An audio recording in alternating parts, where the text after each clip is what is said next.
Je vois les choses en petit bourgeois, un tantinet réactionnaire. Mais malgré tout, je suis déjà un tout petit peu touché par la tarentule politique. Et après le 6 février, il y a le 11 février, où il y a les manifestations, qui sont au fond la riposte de la gauche à ce 6 février que l'on considère comme une manifestation de la droite. Je trouve ahurissant qu'on fasse grève. Tout ça, ça me semble véritablement contraire aux lois. Je ne parle pas des lois républicaines, aux lois tout court. J'ai fait la connaissance du Parti populaire français de Doriot entre 1936, date de création du BPF, et 1939. J'ai été un militant... 1er février, communiqué russe, 14 généraux allemands et 2 généraux roumains se sont rendus.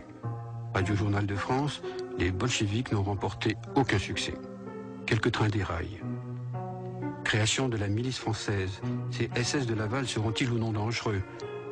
Et pourquoi la liquidation du SOL? On s'est dit, est-ce que nous n'aurions pas la possibilité de constituer quelque chose qui soit un peu plus net, un peu plus musclé, un peu plus autonome?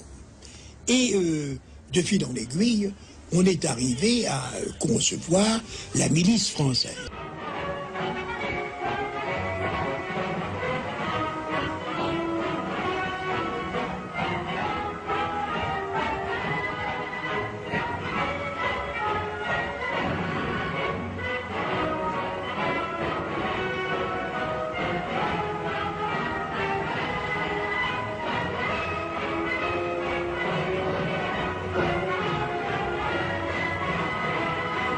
Miliciens faisant la France pure, bolcheviques, francs-maçons ennemis, Israël ignoble pourriture, et serait la France vous vomit. Début août 1943, nous avons été accueillis par la délégation de la SS en France que commandait Auberg.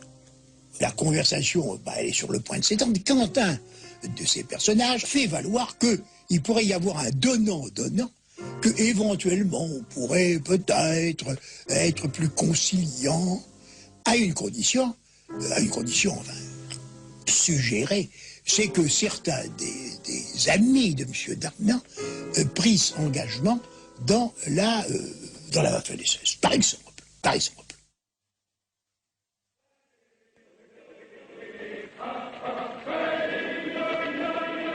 Ils ne se sont pas dit voici quelque chose de déchirant, je ne porte pas l'uniforme de mon pays. Non, je n'ai plus aucun des miens pleurant ou récitant des vers de Sophocle. Non.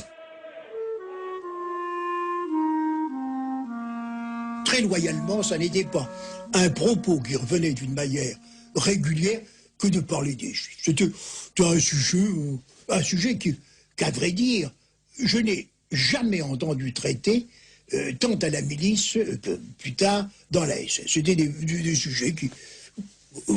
personne n'en parlait. Il y a donc longtemps que l'on n'en parlait plus. De qui questionnez-vous? Comment? De qui? De M. Léon Blum, que seul le désir de convoler avait voici 2 mois tiré de l'ombre où se morfond son génie politique et prophétique. Heureusement que le comité de la libération n'use pas à l'égard de nos vaillants gouvernants israélites de juin 40 ou de leurs séides du même ostracisme que nous. La réintégration de la race élue et de ses acolytes, que seule une barbarie innommable avait écarté des postes de commande, commence à prendre tournure. D'ailleurs, le philanthrope Roosevelt, dont on connaît le zèle humanitaire tant à l'Orient qu'à Saint-Nazaire, n'a pas hésité, il y a quelques jours, à réviser étroitement certaines juridictions giraldistes, jugées par trop dures pour ces pauvres petits juifs.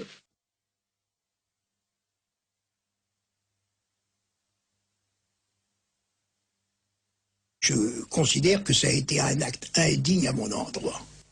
Et j'ai été poursuivi au titre des articles les plus infamants qui puissent exister. L'article 75, c'est trahison du pays en faveur de l'ennemi.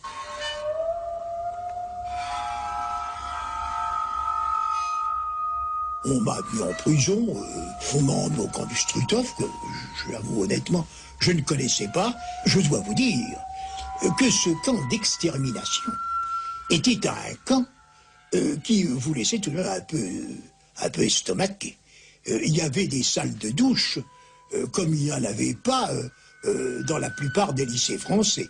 Il y avait une infirmerie hyper moderne. Il y avait un centre de soins dentaires comme je ne l'avais jamais vu à Bourges, dans ma jeunesse.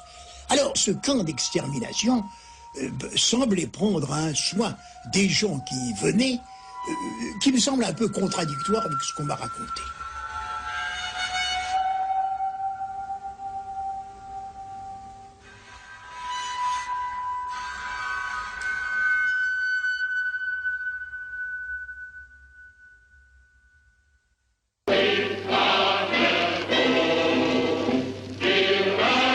« 1963. Une société, la SERP, édite des chants nazis. Parmi les fondateurs de cette société, un certain Léon Gaultier. Oui, ça c'est moi en uniforme SS, un uniforme que j'ai porté pendant plus de 2 ans, parce que j'étais engagé volontaire dans la Waffen-SS, qui était dépendant de l'armée allemande, mais qui n'était pas l'armée allemande. Mais le véritable patron de cette société d'édition n'est autre que Jean-Marie Le Pen. Il est d'ailleurs condamné à cette occasion, en 1968, pour apologie de crimes de guerre. Jean-Marie Le Pen choisit les pochettes, sélectionne les chants et gère l'aspect commercial de l'opération. L'actionnaire Léon Gaultier s'en félicite. Mais M. Le Pen est loin d'être un imbécile. Et je suis persuadé que s'il a choisi ces disques-là, c'est parce qu'il savait qu'ils étaient porteurs. C'est uniquement commercial comme choix? Ça peut être également affectif, mais il n'y a aucune raison qu'on n'unisse pas les deux. C'est merveilleux quand on peut unir à la fois ses sentiments et son porte-monnaie. En date du 11 juin 92, un courrier de la SERP est envoyé à Léon Gaultier. La société prie son actionnaire de bien vouloir se rendre à son assemblée générale ordinaire annuelle. Léon Gaultier est donc bien toujours actionnaire de la SERP et entretient à ce titre des relations avec Jean-Marie Le Pen. Les deux hommes diffusent notamment des chants de la Wehrmacht. Jean-Marie Le Pen sera condamné pour apologie de crimes de guerre. Un texte jugé trop complaisant pour l'armée du Reich figurait sur l'un de ses disques. Chant de combat du national-socialisme. 14 enregistrements d'époque, dont le fameux Horst Wessel Lied, qui fut pour une grande part dans la réussite du nazisme.